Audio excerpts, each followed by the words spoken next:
This is Haiti Merritt with Insulin Nation. We're here at Joslin's Diabetes Innovation Summit 2012 here in Arlington, Virginia. And I'm here with Amy Tenderich from Diabetes Mind and every other place in the world. You're all around. All right, well, let's start with the first question. What is your greatest aspiration in combining healthcare and technology?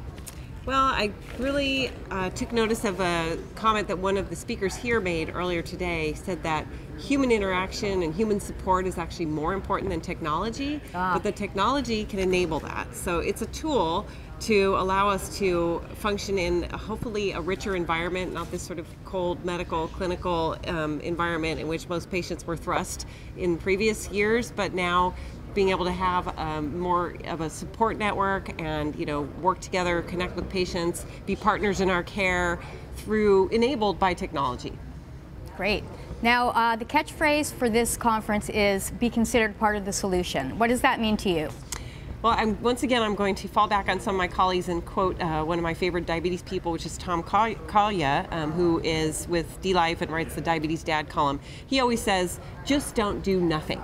And to me, that is so meaningful because it's, in order to be part of the solution means you stand up, take a stand, do what you can. Everyone kind of in the advocacy world brings their own kind of bailiwick and their own passion and their own talents to the table. What does bailiwick mean? Bailiwick? Oh, it's a restaurant in it's the name of a restaurant in the town my parents retired. No, I thought it was the name of a restaurant. Look it up. I was just like, what a bad name for a restaurant. No, bailiwick is somebody sort of like their little niche, their area that they're really good in. So you could say that's my bailiwick. All right, all right. Well, that's cool. So thanks. It's funny. Sorry to interrupt. No, that's okay. So anyway, everyone kind of brings their own thing to the table, and so some people obviously are really passionate about sports, so they do diabetes in sports. Yeah. Some people are really passionate about art, so they do diabetes in art. I'm passionate about technology, so I'm involved in that, but not because I like the bits and bytes, but because of what technology can do for us. So I kind of feel like everyone, being part of the solution again means bringing whatever it is you have to bring to the table, and putting it towards the cause, and just giving your all. Right? That's great. Now, Dennis Urbaniak from Santa Fe says that we're here at this conference as collaborators and not as individual constituency. Thank you. I hope he's quoting me on that one, because that is what the Diabetes Mind Innovation Summit was about last year, and it's about what it's about this year. Yeah, absolutely. I think I've probably had to say that word 8 times today. And I chose to use that quote in this question, and I have not said it right once. You sabotaged yourself? I did. I'm thinking, okay. I think I write better than I actually speak. But anyway, he's talking about coming together and using teamwork as a motivator instead of competition. And that's new to me. How do you think that will work? Well, so again, this is what we kicked off with the Diabetes Mind Innovation Project in the last years, the idea that all these different stakeholders need to come together and collaborate better, and that even within the industry, and that's what we're focusing on this year at my event, within the industry, we need to, if we can band together, if we can have, standards, if we can have consortiums, if we can have the different companies work together toward a common goal, it's win-win for everyone. Yeah, all the way around. Yes.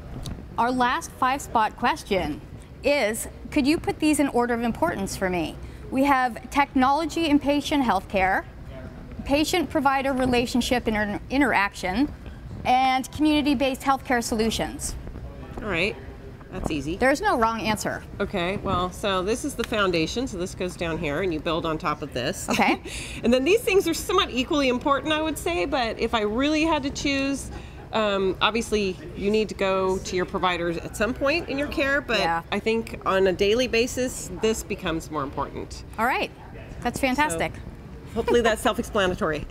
That's good. All right, now we have our wild card question, and we were just talking about this before you got here. Please don't ask me about dance moves. No, it's nothing. It's like actually teenagers would die. Right. Okay. No. It's I think that in successful people, you have some degree of OCD. And what about you is somewhat obsessive or compulsive? That's a good question. Yeah, I mean, I think pretty much everything. Really? Yeah, okay. Type A personality over here. You don't like wash your hands 100 times before you leave the house. But I compulsively multitask. Nice. I can't just do one thing. Right.